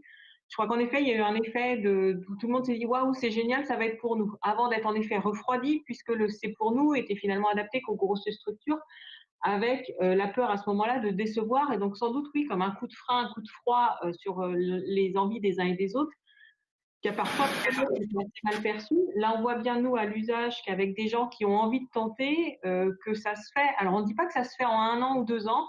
Je crois que l'exemple juste après nous montrera que c'est sur le temps long que ça se voit. Je crois que parfois, c'est ce qui est préconisé aussi, c'est-à-dire de commencer, par exemple, avec quelque chose de plus simple avant, sans s'empêcher de penser à quelque chose d'un peu plus global pour de l'archivage en masse. Voilà. Oui, c'est peut-être une évolution de discours, mais comme je le disais pour Vitamui et VAS, je pense qu'il y a 2 ans, on n'envisageait pas du tout un Vitam accessible en service en offre interministérielle. Bah, peut-être que dans 2 ans, on aura eu un discours un peu différent, parce qu'on voit bien qu'à mesure des développements, on est en capacité de faire autre chose et que avec les utilisateurs qui testent des choses, on peut mettre en place des choses. Alors Mélanie, j'ai vu que tu avais levé la main. Et puis après, il y a une autre question en ligne. Je veux bien que la personne la précise parce que je ne sais pas trop. On a parlé du mini-Vitam qu'on nous propose. Je vois pas trop. Voilà, n'hésitez pas ou alors en prenant la parole. Mélanie, vas-y, je te laisse répondre si tu veux. Oui, c'est juste en effet, il y a une évolution. Enfin, c'est pas une évolution de discours, mais c'est que on n'a pas voulu survendre et qu'il y ait des attentes et ensuite ne pas pouvoir y répondre. Après, c'est comme ça qu'on l'a compris, Mélanie d'ailleurs. Oui, ne vous inquiétez pas. Hein, franchement, c'est comme ça qu'on l'avait compris. On voulait bien de vous, hein. Pas... Et j'ai trouvé que c'était d'ailleurs, c'était tout à votre honneur, hein, parce que l'inverse est insupportable aussi, de promettre et de ne pas pouvoir assurer derrière, c'est pas bon non plus, quoi. C'est bien pire, c'est bien c'est pire. Ça. On est d'accord. C'est ça, et je pense qu'il faut aussi être précis. Il y a certains ministères pour les collectivités. On va y aller, finir, vas-y. On s'est aperçu aussi quand on a participé aux différentes réunions qu'il y a des ministères qui sont encore moins bien dotés que nous, les AD, qui n'ont pas de force vive en informatique et qui n'ont pas beaucoup de données à archiver. Et pourtant, elles sont intégrées et prises en compte dans tout le projet, dans le process. Donc, on est, pour moi, on est complètement en adéquation avec tout ce programme, même si on est des collectivités et qu'on n'a pas toute cette force vive de l'État. C'est ça, et c'est là que je voulais en venir, c'est que collectivité, en fait, ça ne veut pas dire grand-chose, parce qu'on peut avoir des communes de 500 habitants et des conseils départementaux ou des régions. Enfin là, quand on voit la volumétrie que vous avez, on voit que déjà, vous avez une volumétrie qui commence à être intéressante pour ce genre de système. Donc c'est aussi, en fait, c'est qu'il faut toujours relativiser les choses et voir que au fur et à mesure, on a essayé de réfléchir à ces questions-là. Et c'est vrai qu'à partir du moment où on a eu ce dimensionnement avec les différentes tailles de Vitam possibles, le nombre de machines utilisables pour quelle volumétrie de données, là, ça permet d'avoir des abacs et de dire ça peut être pour nous ou pas pour nous. Enfin, du coup, c'est plus tant le fait d'être une collectivité ou un opérateur ou un ministère, c'est de voir la quantité qu'on a, la ressource qu'on a, et le nombre de VM et est-ce qu'on est capable de l'exploiter, puisque comme tu disais, en plus, il y a des questions de sécurité, mais qui sont nécessaires pour tout SAE aussi, quoi. Donc, quel que soit le produit, de toute façon, la collectivité devra le mettre en œuvre. C'est inhérent en fait au projet de système d'archivage électronique. C'est un degré de sécurité qui est nécessaire et qui n'est pas pour le moment à la portée des collectivités. Et ça n'a rien à voir avec le produit Vitam, c'est le système d'archivage électronique.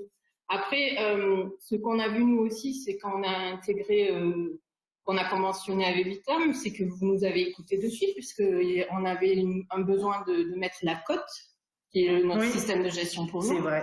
Et ça a été développé de suite. C'est vrai. Donc voilà, c'est pour ça qu'on ne s'est pas arc-bouté en disant non, c'est que pour les ministères et qu'on participe et qu'on essaye de participer à notre niveau, même si on n'est peut-être pas aussi actif que certains, mais on essaye. Pas autant qu'on voudrait, en tout cas, ça c'est certain. Ok, merci. Alors je réponds juste rapidement à une question quelqu'un a posé une question sur les côtés RH AD et RH du côté DSI. Donc tout à l'heure Pierre donnait des éléments, Pierre et Stéphanie, je pense qu'on en aura aussi avec Sergi Pontoise. Ce qui est sûr, c'est qu'il faut des compétences des deux côtés. Est-ce qu'il faut les chiffrer? Moi, je serais pas vraiment capable de les chiffrer là comme ça, puisqu'on a des projets où ils sont évidemment très nombreux et d'autres beaucoup moins. Parfois, certains sont accompagnés, d'autres pas. Peut-être que on aura. Je reviendrai dessus peut-être après l'intervention de Sergi Pontoise, parce que je sais que c'est un des sujets. On parle nous de duo, mais je crois que eux vont même au-delà de ça. Si Sylvie veut bien. Et puis je veux bien vraiment. Alors je crois que c'est Anne Robert qui a posé une question que sur le mini Vitam. Moi, je veux bien des précisions avant de pouvoir répondre. Alors là, la main est levée, oui. Est-ce que Anne Robert peut prendre la parole par rapport à ça? Oui. Est-ce que ça fonctionne? Anne Robert, est-ce que vous pouvez prendre la parole? Non, ça ne marche pas? Peut-être Alice sur le mini Vitam, je ne sais pas si c'est ça, mais au début c'est un sujet qu'on avait évoqué en se disant qu'on n'essaierait pas pour faire un Vitam allégé pour les collectivités. Donc il y avait eu au tout début l'idée d'un mini Vitam qui en fait s'est transformé en une machine virtuelle pour la démo, enfin un Vitam installable sur une seule machine virtuelle, et ce dimensionnement avec le small pour voir quelle était la configuration minimale. Mais au début avait été évoquée cette notion de faire un Vitam light, et ça n'a pas été ça n'a pas été mis en œuvre. Je sais pas, c'était peut-être ça la question. D'accord, merci. De toute façon, on pourra revenir dessus tout à l'heure s'il y a besoin. Merci Mélanie. Sergi Pontoise, on vous donne la parole. Est-ce que vous êtes toujours là? Oui. Je vous vois afficher, mais pas prise de parole ou... Ah, ça y est. Active la caméra, oui. Oui. Voilà, on est là. On vous voit. Bonjour. Bonjour. On parlait d'une équipe, elle est à peu près au complet. On pourrait rajouter notre collègue de la mutualisation. Voilà. Donc, moi, je suis Anne Duchier, je suis chef de projet sur l'archivage électronique. Il y a Guillemette Besson qui est responsable des archives. Il y a Yann Candio qui est notre développeur, on va dire, informaticien. Et puis Anne-Marie de Boissy qui est en charge du service applicatif et des maths, c'est ça? Voilà. Donc, juste pour préciser, c'est qu'il n'y a aucun d'entre nous qui travaille à 100% sur le projet. Voilà. Et on a plein de choses en route aussi. Voilà. Ok, merci. Alors, je vais juste resituer un petit peu pourquoi on a pensé à vous. Parce que, alors j'ai retrouvé la date, c'était fin janvier, j'ai eu un premier mail avec vous sur une question un peu technique.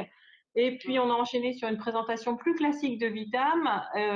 Et puis, vous allez nous faire part de la suite. Mais c'était une des premières fois qu'on avait un contact, je crois, aussi poussé avec une agglomération. Ouais. Et il était intéressant pour nous de proposer à tout le monde aujourd'hui un retour de votre part. Donc, je vais couper mon micro et ma caméra et je vous laisse enchaîner. Merci.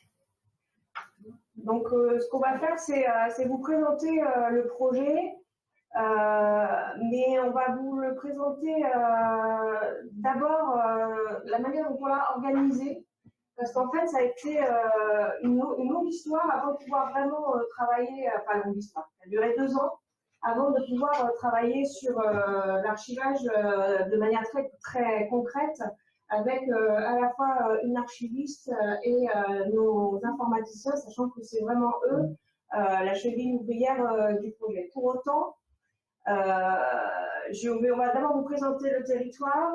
Moi, je vais vous présenter l'origine du projet puis les différentes phases. Et puis très vite, Guillemette vous parlera du rapport à Vitam et des expériences que vous êtes en train de faire sur Vitam. Juste pour situer Sergi Pontoise, donc c'est une agglomération de 13 communes, il y a à peu près 206 000 habitants. Un service commun informatique, c'est-à-dire que l'agglomération gère tout ce qui est DSI de 4 communes, voilà, qui sont sur l'agglomération. Il y a des archivistes dans 5 communes, plus maintenant une archiviste à la CACP. Et je crois même qu'il n'y a plus que 4 communes d'ailleurs, pour une archiviste qui est partie et depuis, elle n'a pas été remplacée. On attend. Voilà. Donc l'archivage électronique a démarré enfin la question de l'archivage, on s'est reposé cette question-là en 2017. Et ça a été le début en fait du travail sur l'archivage électronique. On avait une force à ce moment-là, c'est qu'il y avait 2 chefs de projet qui se sont emparés de la question, à l'administration générale et au service mutualisation. On avait un réseau informel dynamique d'archivistes sur le territoire, avec lequel on a beaucoup travaillé, et puis une dématérialisation volontaire et obligatoire qui était assez avancée en fait dans les services. Par contre, on avait de vraies faiblesses, puisqu'on avait une fonction archive sous-dimensionnée. À la CACP, on avait juste une assistante archiviste, mais pas de responsable des archives et personne pour prendre en compte une politique d'archivage et sa mise en œuvre, et notamment l'archivage électronique.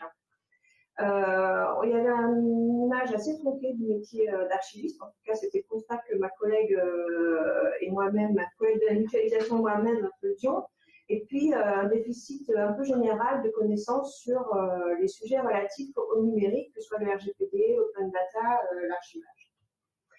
Et on a eu des opportunités de relancer ce sujet, aligné à la fois au schéma de mutualisation qui avait été voté par les élus en 2014, puisqu'ils avaient indiqué que l'action 4, qu'on devait démarrer en 2018 sur les archives. Ils avaient envie de clore cette question sur l'archivage, et notamment l'archivage numérique. On a eu la mise en place du RGPD qui s'est fait de manière mutualisée. Et là-dedans, dans ce projet-là, qui est un projet d'ampleur sur le territoire, on a glissé la sensibilisation aux archives et à l'archivage et à la conservation des données personnelles. Là, on a vraiment mis un pied dans la porte, on a poussé pour essayer d'expliquer les archives et de rappeler les fondamentaux. Voilà. Et puis, tout simplement pour l'agglomération, on avait un bâtiment qu'on devait déménager dans lequel il y avait pas mal d'arriérés papier dans les services. Et du coup, on s'est servi aussi de ça pour faire une étude avec le SIGE, notamment sur la prise en charge de cette arriéré papier, mais aussi pour du coup faire une évaluation de nos politiques et des préconisations pour la mise en place d'une politique d'archivage électronique. Voilà, et un certain nombre de risques de menaces, comme ça, c'est-à-dire que on avait le risque de ne pas pouvoir répondre à nos obligations réglementaires en termes d'archivage, même si globalement on le faisait, mais bon, voilà, si on faisait des choses, ça peut être un peu difficile. Et puis, on craignait aussi qu'il y ait une manque de visibilité si on prenait simplement la question de l'archivage électronique, compte tenu de des faiblesses que j'ai pu présenter en amont. Donc, on est parti de ça.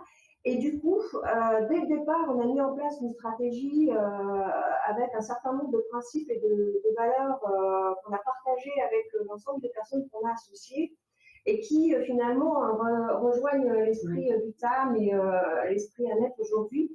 Donc finalement, il y a quelque chose d'assez naturel pour nous, voilà, notamment dans le fait qu'on a toujours travaillé de manière collective. Vous allez voir après dans la progression qu'on a eue. On a fait le choix de l'expérimentation. Un des enjeux pour nous, ça a été de replacer la question de l'archivage au cœur des chantiers de la gestion de la donnée, donc lié à la démat, à l'open data ou à RGPD. Voilà, que c'est un projet complexe, donc on a mis la question d'évaluation permanente de nos actions qu'on a menées, donc une espèce d'autocritique, d'un réajustement permanent. Et puis, on a saisi toutes les opportunités pour élaborer et asseoir ce projet. Ça a été d'identifier très rapidement les compétences en infra qui pouvaient nous être utiles. Donc, évidemment, il y avait les DSI, évidemment, il y avait le juridique, mais vous savez, il y en avait bien d'autres, et notamment la RH, qu'on a associé très tôt, parce qu'il nous a semblé important de sensibiliser nos collègues, et dans les communes, et en intra, à l'archivage en général et aux problématiques de la gestion de la donnée. Pour nous, la question de la mutualisation nous a semblé, alors peut-être de manière intuitive, mais pas seulement, parce que aussi quand on a rencontré le réseau des archivistes, c'est la question de l'archivage électronique qui s'est posée tout de suite, sachant que personne ne savait vraiment par quel bout prendre en fait la question. Et puis notre idée a été de construire très vite des partenariats parce que on s'est senti un peu isolé Alors le fait que nous en interne on n'avait pas d'archiviste qui avait les compétences, donc évidemment on pouvait se sentir un peu isolé, mais pas seulement, c'est-à-dire que on sentait bien qu'on avait besoin d'avoir des appuis autres, des expériences autres, que c'est un projet qui, compte tenu de sa maturité dans les autres collectivités, au niveau de l'État, parce qu'on a beaucoup prospecté, etc., réclamait voilà, qu'il y ait des échanges et que ça se fasse de manière collective. Donc nous, on a vraiment réinscrit le projet d'archivage électronique dans le projet de modernisation de notre administration. Voilà, et c'est dans ce sens-là qu'on a avancé.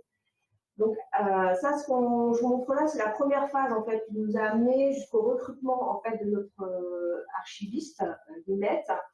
Donc c'était une phase qui a démarré en 2017. Ce que vous voyez en haut, c'est ce qu'on a fait au service dans lequel je suis, c'est-à-dire secrétariat général. On a fait appel au SIGE et on a fait avec eux une étude sur 2 directions. Donc le secrétariat général qui regroupe le service des assemblées et qui est très dématérialisé, un service plus opérationnel, notamment l'éclairage public et les déchets et la relation à l'usager, sur lequel on a aussi des opérateurs extérieurs. Donc ça m'intéressait de travailler avec eux sur les archives, que ce soit papier et électronique. Et puis, on a travaillé avec le pôle ressources. Pourquoi le pôle ressources? Parce qu'on s'est dit que dans le cadre de mutualisation, puisqu'on a toujours ça en tête, le travail sur ces données-là servirait aussi aux communes à un moment ou à un autre. Et on a commencé la sensibilisation des services à ce moment-là. Déjà, on a sensibilisé tous nos collègues qui étaient concernés dans ces différents pôles. Alors, avec des choses assez généralistes, puisqu'on a fait des formations en interne, voilà, que moi j'ai pu faire, avec l'appui notamment des archivistes du réseau du territoire. Donc, c'était une expérience d'échange qui était vraiment assez passionnante. Et puis, en parallèle, donc avec la mutualisation, on a animé le réseau des archivistes du territoire. On a déjà fait des rencontres entre le DSI et archivistes. Et on a intégré la fonction archive dans tout le travail qu'il y a eu sur le RGPD. Et ça, c'était important parce que on a pris ce biais-là pour parler des archives à l'ensemble des collègues qui étaient concernés par l'archivage, par le RGPD, c'est-à-dire un grand nombre de collègues des communes et de l'agglomération. Et du coup, on a travaillé sur l'archivage des données personnelles. Voilà. Jusqu'à l'arrivée en octobre 2019 de Guillemette Besson, qui a pris la responsabilité du service archive et qui du coup est venu remplir la compétence qui nous manquait vraiment, et ça a donné un nouvel élan au projet. Là, on va dire qu'on rentre dans la phase 2 du projet, donc avec l'arrivée de Guillemette, mais aussi enfin avec la formalisation et la mise en place de ce qu'on a appelé un copil de gestion de la donnée, qui était pour nous, alors ça a évidemment un copil technique, mais il s'agissait de regrouper dans une instance qui se réunit en fait toutes les 7 semaines, toutes les ressources directes indispensables pour mener à un projet comme celui-là. Donc, il y a à la fois les représentants, donc c'est conduit par notre DGA ressources et présidé, chef de projet, moi, le secrétariat général, service des assemblées, les archives, l'informatique, les juristes, les ressources humaines, la mutualisation et nos délégués à la protection des données. Et avec eux, ensemble, donc on parle évidemment d'archivage électronique, on fait le lien entre tous les dossiers, les projets de dématérialisation, d'open data, et puis toutes les préconisations qu'on peut faire sur des sujets en lien avec la gouvernance de la donnée. Et c'est très enrichissant parce que on confronte nos métiers, nos points de vue, ça donne lieu à des discussions assez fortes d'ailleurs, notamment avec la RH, comment nos collègues sont accompagnés sur la prise en main de nouveaux outils, comment ils sont sensibilisés à l'archivage, comment on organise des sessions de formation, de sensibilisation, pour pouvoir travailler sur les arborescences, sur la gestion des boîtes mail. Enfin bon, le champ est assez large, mais on essaye de prendre cette question à bras-le-corps et avec dynamisme et de manière collective. Donc là, on arrive à la deuxième. La flèche. Ah oui, attends. Donc là, on rentre dans une deuxième phase qui est la phase sensibilisation, expérimentation, préconisation, où on va rentrer dans une phase active, puisque encore plus active, puisqu'on rentre dans du dur avec notre équipe archive et informatique, et là je leur laisserai la parole pour ça, pour parler donc de Vitam et de l'expérience qui sont de Vitam aujourd'hui. Juste pour vous dire, on va aussi s'investir sur le projet ANET, puisqu'on va proposer un dossier pour être suivi sur une AMO, pour prendre une AMO pour essayer de voir quelles sont les solutions la plus durables, voilà, pour un territoire comme le nôtre, selon différentes modalités, soit la CACP va toute seule sur un archival, c'est pas notre souhait, soit on y va avec juste le service commun, soit on y va avec l'ensemble des communes, ou des communes volontaires, sachant qu'on a des communes qui n'ont pas d'archivistes, voilà. Donc l'idée, c'est quand même d'avoir aussi une visibilité, parce que ça c'est très important pour nos élus, sur les investissements à long terme qu'il faudrait faire pour ce type de projet. Donc, vous voyez, on a des phases qui ne sont pas encore très structurées aujourd'hui, voilà, sur ce qu'on vous présente, parce que sachez quand même qu'actuellement, il y a des élections, donc nous on est avec des nouveaux élus, avec qui il faut expliquer le projet. Que ça, c'est une partie de mon travail, notamment d'être le plus intelligible possible en parlant archivage électronique, en expliquant ce que c'est que Vitam, quel est l'intérêt qu'on a, nous, collectivités, à y participer. On a aussi une nouvelle direction générale qui arrive demain, donc voilà, il y a beaucoup d'interrogations aujourd'hui.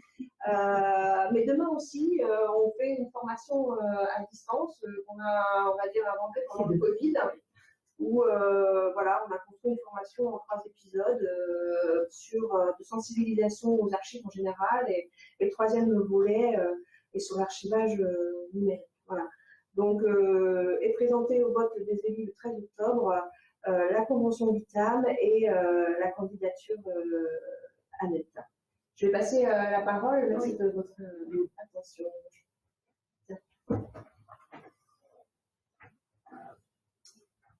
Bonjour à tous. Donc, moi, je suis Guillemette Besson. Je suis la responsable du service archives, donc, qui est arrivée il y a un an, demain, donc le 1er octobre. Ça fera un an que je suis à l'agglomération.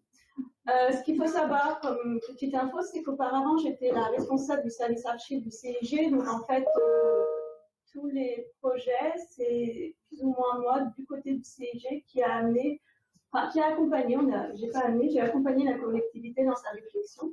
Donc du coup, c'était, voilà, j'ai pas eu trop de difficultés à m'approprier tout ça et à envisager derrière les différents chantiers du numérique. Donc, quelles sont les 4 valeurs sur lesquelles on s'appuie pour avancer? On veut explorer, on est vraiment sur une démarche de découvrir, on doit apprendre des choses, on a plein de choses à apprendre, donc on explore. On contribue, c'est des points forts, on ne va pas faire mettre en place notre SAE tout seul dans nos coins, on a besoin des autres, on a besoin des collectivités, on a besoin des communes, des archives du territoire, des informaticiens, de l'État, on a besoin un petit peu de tout le monde. On a besoin d'expérimenter, donc on est sur une démarche très progressive, on fait des essais. Donc aujourd'hui, j'essaye Vitam, on essaye Vitam ensemble, on découvre, on explore. Et puis on a toutes ces décisions qui sont actées, portées essentiellement donc, par Anne au niveau de notre comité de pilotage auquel on participe d'ailleurs tous, et auprès de nos décideurs, donc élus comme direction. Donc là où je vais un petit peu plus insister, c'était vraiment pour vous présenter comment on s'organisait. C'est sur deux modes d'organisation qu'on a mis en place pour explorer, contribuer, expérimenter. C'est des ateliers de numérique donc, qui sont ouverts à nos communes, donc à nos 13 communes.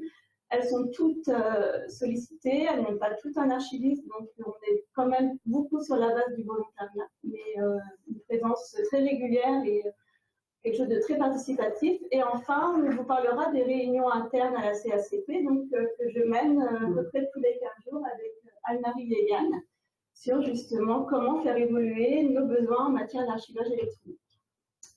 Donc ces ateliers du numérique, très rapidement, ils sont ouverts au territoire, ils sont ouverts aux informaticiens, aux juristes et aux archivistes.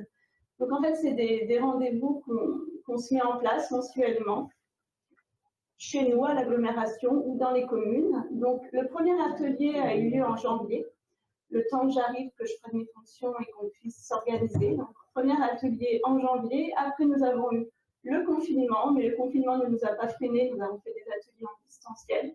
Certes moins convivial, ça se fait.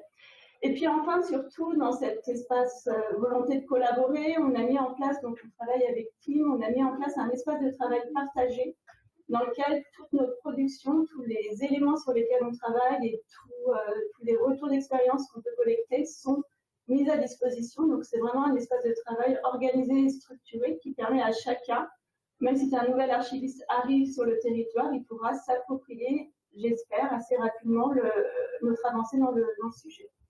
Donc l'objectif de ces ateliers, ils sont vraiment triples. C'est déjà se doter d'une culture commune sur l'archivage numérique, sujet pas facile, sujet complexe, niveau de compréhension différent même d'un archiviste à l'autre, d'un informaticien à l'autre. Donc il était nécessaire de se mettre d'accord sur une question de vocabulaire, sur les référentiels, sur les normes, sur ce quoi on allait. Suite à ça, après ce travail de culture commune sur lequel d'ailleurs on s'est assez rapidement entendu, ce qui était agréable. On a enclenché sur de la co-construction. Donc comment est-ce qu'on va co-construire notre solution d'archivage numérique avec en ligne de mire la mutualisation. C'est pour ça qu'on travaille ensemble, c'est pour qu'à terme chacun ait son SAE, mais sous le SAE ait été mutualisé. Et enfin, on considère ainsi l'ensemble des problématiques du territoire, donc c'est vu de manière globale. Et par exemple, les premiers périmètres sur lesquels on a travaillé, ce sont les périmètres des pôles ressources, donc essentiellement RH, secrétariat général, dont la production est commune. Par contre, les usages numériques peuvent être différents d'une collectivité à l'autre. Donc c'est vraiment sur cet aspect-là qu'on a commencé à travailler. Je vous présente juste un des résultats de ces 6 séances qu'on a eues de janvier à juin. En fait, on a travaillé tous ensemble sur la mise en place d'une grille commune d'audit de la production administrative des services. Donc, en fait, c'est un espèce de tableau de gestion plus avancé même que les tableaux de gestion mixtes, parce que c'est un document qui nous permet de commencer à envisager les besoins derrière pour notre éventuel futur SAE. Donc en fait, qu'est-ce qu'on fait? On a les catégories classiques de TDG, du tableau de gestion. Donc on identifie l'environnement, on identifie le DEA, le sort final et le contexte de production. Est-ce qu'on est dans le papier ou est-ce qu'on est dans le numérique? Sachant que le numérique, on l'entend nativement. On n'est pas du tout sur la copie numérique. On a fait le choix aussi pour porter notre discours au niveau des élus, pour transmettre ces informations à Anne, de qualifier dès le départ la valeur du document. Est-ce que sa valeur est essentiellement juridique, c'est-à-dire c'est un document engageant pour la collectivité, donc à ce moment-là, le risque essentiel, c'est de perdre la valeur probante. Donc c'est un risque à considérer. Est-ce que c'est un document dont la valeur est plutôt stratégique, donc pas forcément de valeur juridique, c'est pas un document signé électroniquement par exemple, mais par contre il est essentiel pour la continuité de service, la continuité d'activité. Ou alors, est-ce que c'est un document, et ou d'ailleurs, à chaque fois, qui a essentiellement une valeur patrimoniale. Donc, ça permet aussi de se rendre compte de quelle est notre production en matière d'archives définitives dématérialisées. On identifie 3 autres choses. Le contexte de production. Est-ce qu'on est sur une GED? Est-ce qu'on est sur, donc pas de GED pour l'instant, sur l'agglomération, mais peut-être un jour. Est-ce qu'on est sur une arborescence? Est-ce qu'on est sur une appli métier? Est-ce qu'on est sur une plateforme de démat? Ainsi de suite. On définit l'hébergement pour voir derrière comment ça se met en place. Donc pareil, est-ce que c'est internalisé? Est-ce que c'est externalisé? Est-ce que c'est chez l'interarchiveur agréé? Ainsi de suite. Et enfin, ça c'est suite à notre premier échange du coup dont parlait Alice avec Vitam. On estime dès maintenant les volumes annuels Donc c'était un petit point de difficulté, c'est quelle est vraiment l'information dont on a besoin. Donc on a fait le choix de relever à ce moment-là le nombre, ce qu'on appelle d'objets donnés. Donc on est sur une volumétrie, non pas en fois, mais en objets donnés. Donc tout ce travail-là nous permet de prioriser les jeux de données, de spécifier les fonctionnalités et de scénariser des profils d'archivage. Très rapidement, on voit d'autres choses sur nos ateliers. Donc la politique d'archivage qui est un des points forts, c'est-à-dire qu'on est en train de commencer à rédiger des outils. Donc ça, pareil, on pourra en parler éventuellement lors d'autres échanges.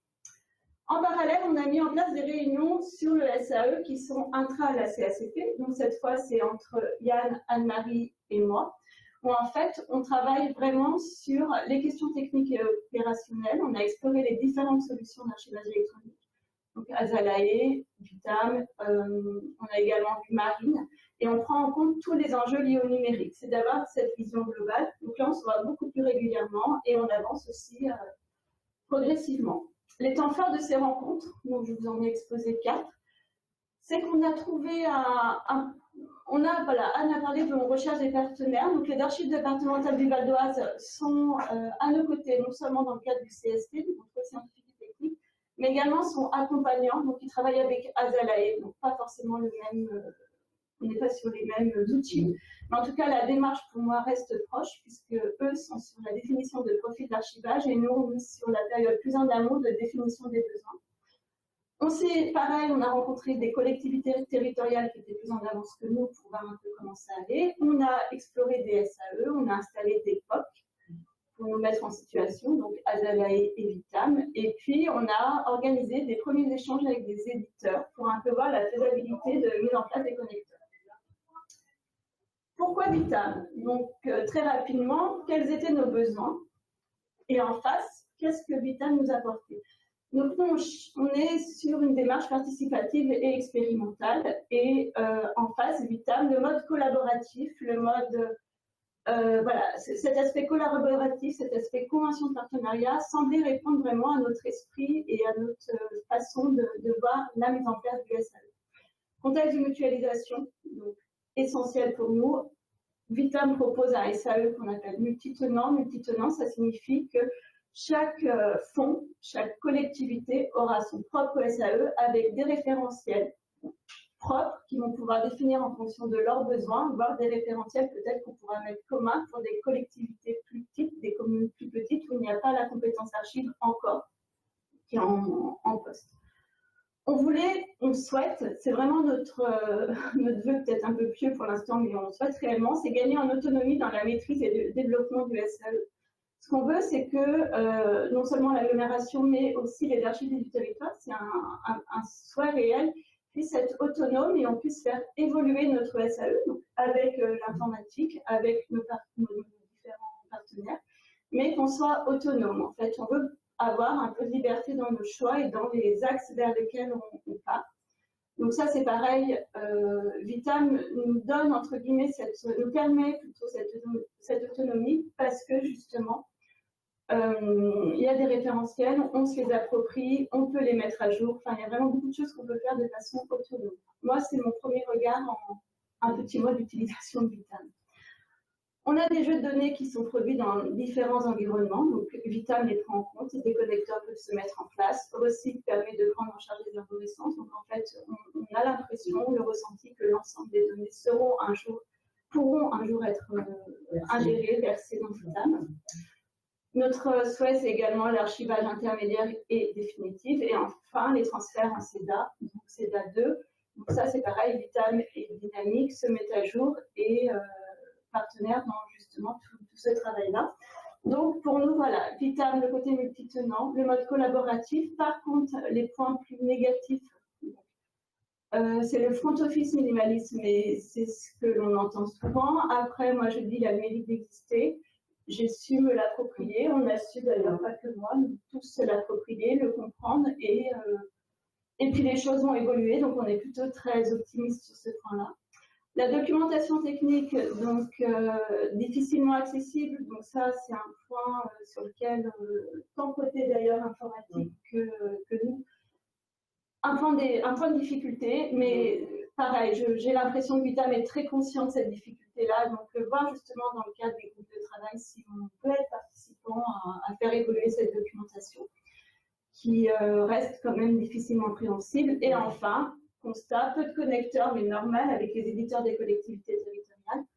Donc les quelques éditeurs qu'on a appelés ne connaissaient pas Vitam, mais ils vont apprendre à le connaître, parce que c'est, je pense, une solution qui va s'ouvrir à plusieurs collectivités. Donc Vitam, on s'est lancé dans l'aventure. Je vais un petit peu laisser la parole à Yann, qui va nous expliquer comment il a réussi à installer le POC Vitam sur nos serveurs. Donc je te laisse dire ce que tu as envie de dire. Non, bah, bonjour. Du coup, en fait, nous, on a eu la volonté d'installer un POC chez nous directement, pas d'héberger à l'extérieur. Et donc, en fait, la première difficulté, ça a été d'avoir un point de départ, savoir où partir, comment installer tout ça. Là, c'est vrai que les docs qu'il y avait sur le site étaient quand même assez complexes. Il y a vraiment beaucoup d'informations, même trop d'informations. Et on était vraiment perdus pour avoir le point de départ et pour installer tout ça. Donc là, on a contacté Vitam et j'ai travaillé avec M. David Chabrol. Ça nous a pris en gros le travail commun qu'on faisait, c'était moi j'installais de mon côté tout le POC chez nous et lui ça lui donnait l'occasion de refaire une doc un peu simplifiée où vraiment c'était étape par étape pour faire l'installation du serveur. Donc ça nous a pris un jour et demi de travail, sachant que voilà, des fois, on rencontrait quelques difficultés, donc on apportait les corrections nécessaires. Mais au final, tout s'est bien passé. Donc, on a fait une installation sur 4 serveurs.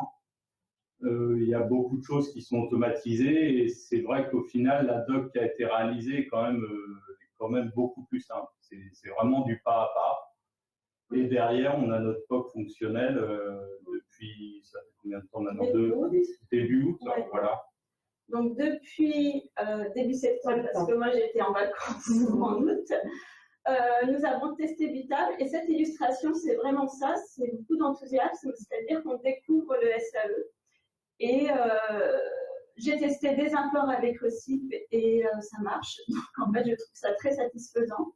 On peut retravailler sur des imports, c'est-à-dire réévaluer des règles de gestion, donc ça c'est des choses que j'essaye sur cette interface et c'est pareil, on y arrive. Et enfin, dernièrement, avec Anne-Marie et Yann, on a manipulé donc, les référentiels, c'est-à-dire qu'on a retravaillé, on a rajouté des nouvelles règles de gestion, on a rajouté des utilisateurs. Donc, c'est des choses qu'on arrive à faire par ces fameux imports CSV, mais c'est tout à fait réalisable. En tout cas, il faut la compétence informatique et la compétence archive, parce que tout le monde gagne du temps, en fait, notamment pour la manipulation des référentiels. Il aurait dû aller voir beaucoup plus tôt, ça aurait été plus efficace. Enfin, pour finir rapidement, quelles sont nos perspectives, nos projets? Donc, le projet vraiment, c'est d'avancer ensemble, c'est une démarche collaborative, donc on veut s'inscrire dans cette dynamique du partenariat. Donc, c'est ce que l'on va faire à côté, en tout cas, si nos élus et notre nouvelle direction nous suit, on s'inscrit dans la dynamique du partenariat. Ce qu'on voudrait, c'est que cet outil soit de plus adapté, enfin, il est adapté aux collectivités. Pour moi, il n'y a pas de difficulté. En fait, on peut se l'approprier rapidement, rapidement non, facilement oui. Par contre, il faut cet outil, d'où l'intérêt de travailler avec Vitam, s'adapte peut-être à quelques spécificités territoriales. Donc, des collectivités, en particulier des agglos, comment est-ce qu'on prend en compte ces communes sans archivistes, comment est-ce qu'on travaille comme ça. Donc ça, ce sera des choses éventuellement à voir, une réflexion à nourrir chez nous. Et puis, on va accompagner les archivistes du territoire à la prise en main de l'outil. Donc pour ça, avant de leur présenter, nous, on va s'assurer d'avoir tout bien compris. En attendant, nos ateliers se poursuivent et on travaille actuellement sur la rédaction de notre ensemble documentaire, sur la rédaction de notre j'ai oublié le nom, charte d'archivage numérique, mais aussi sur un accompagnement un peu spécifique à mettre en place pour aider les services à retravailler sur leur arborescence. Donc voilà, je pense qu'on a, voilà, On a un petit peu dépassé le timing, je suis très bavarde, je suis vraiment désolée. Donc, si vous avez des questions, vous n'hésitez pas, traitez bien plus de séance. Donc, Anne, chef de projet, moi, l'archiviste avec Dame Tartine, qui est archive papier, et puis nos petits informaticiens qui sont fort sympathiques. Voilà, on vous remercie. Merci à vous. Moi, j'adore votre enthousiasme, donc voilà, ça me fait plaisir de vous entendre une présentation globale de votre projet. Alors, sur Framapad, il y avait surtout une question sur les animations de formation, les publics cibles, les plans de formation, mais la personne a pris vos adresses mail, donc elle vous contactera sans doute pour voir comment vous pouvez échanger sur ces sujets-là. Est-ce qu'il y a des questions autrement par micro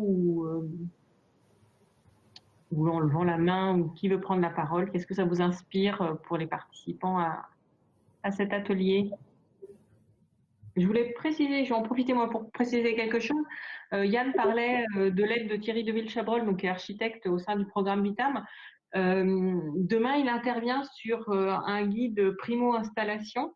En gros, un pas à pas de Vitam, pour lequel il va s'appuyer pour cet atelier sur le document qu'il est en train de finaliser, qu'il a beaucoup initialisé avec des échanges pour Sergi Pontoise, qui va vraiment être un pas à pas, comment on peut faire pour se lancer. Donc merci à vous, parce que ça a permis de confronter ce qu'il avait commencé à faire à la réalité, et évidemment l'idée pour nous, ça va être de le diffuser pour aider au maximum les gens qui veulent tester, s'amuser, s'amuser peut-être, avec Vitam, essayer de le prendre en main, quoi. Donc on le mettra en ligne, voilà, je ne sais pas quand exactement, mais c'est quelque chose qu'on a dans le périmètre, d'avoir ce pas à pas de première installation disponible pour tous.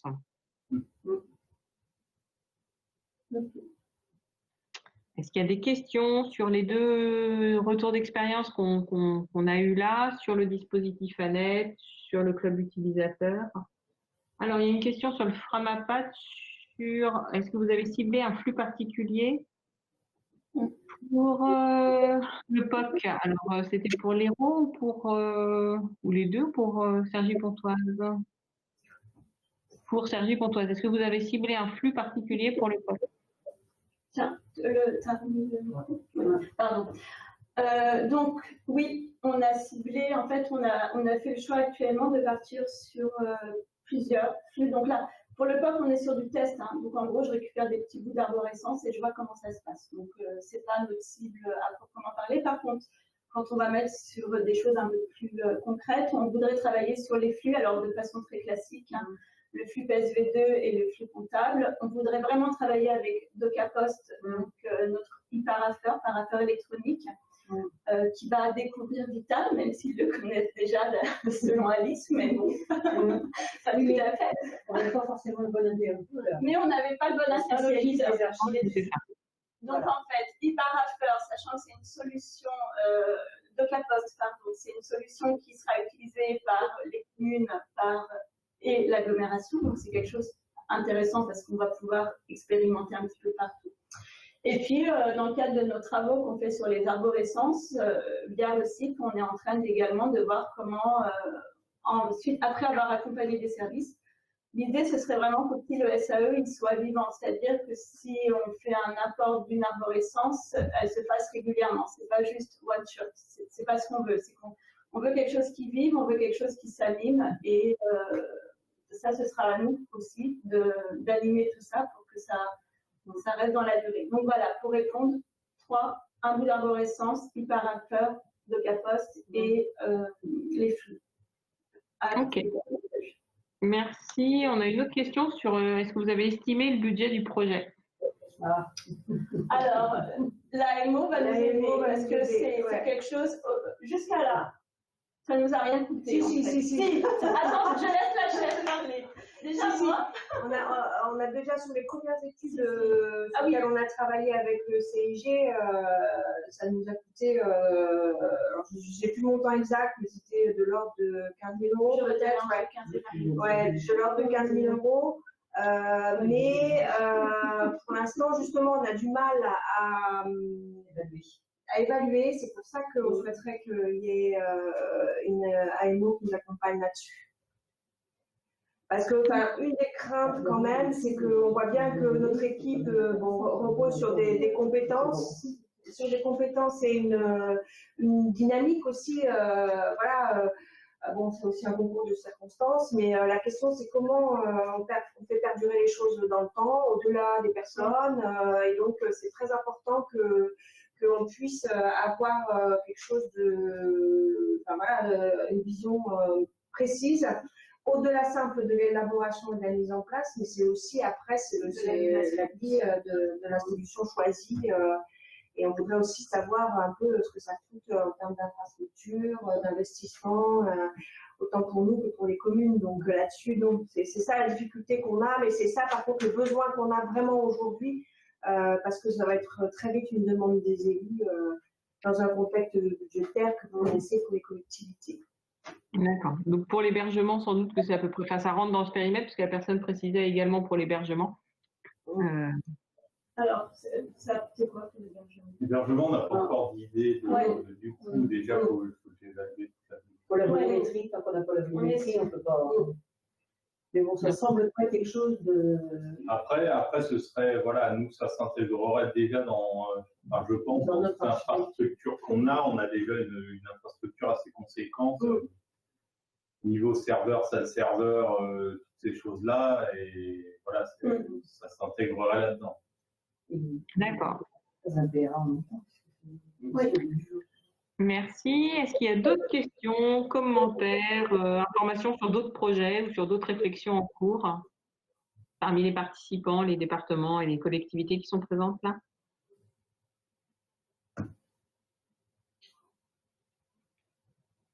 Pas de main levée. Bon. Alors, j'ai une question sur le Framapad en même temps qui se tape. Quel a été l'accueil des différents conseils municipaux? Quel a été l'accueil des différents conseils municipaux? Alors, il y a eu un temps qui était celui pendant lequel il y a le schéma de mutualisation et donc le premier travail qu'on a fait en fait avec les archivistes, mais avec le travail qu'on a fait avec les archivistes, ça a été un travail un peu de faire un diagnostic un peu général sur les archives sur le territoire. Et du coup, ce n'était pas spécifique simplement archivage électronique. Et puis, on a eu cette période un peu particulière qui a été finalement le travail de mutualisation qu'il y a eu, mais sur le RGPD. Donc, si vous voulez, ça a suspendu un peu la visibilité sur les archives. Voilà.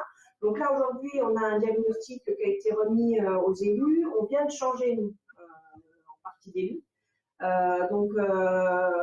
Qui a priori pour mission de retravailler sur la mutualisation, sur un schéma de mutualisation dont l'archivage électronique et l'archivage en général a toujours sa place a priori.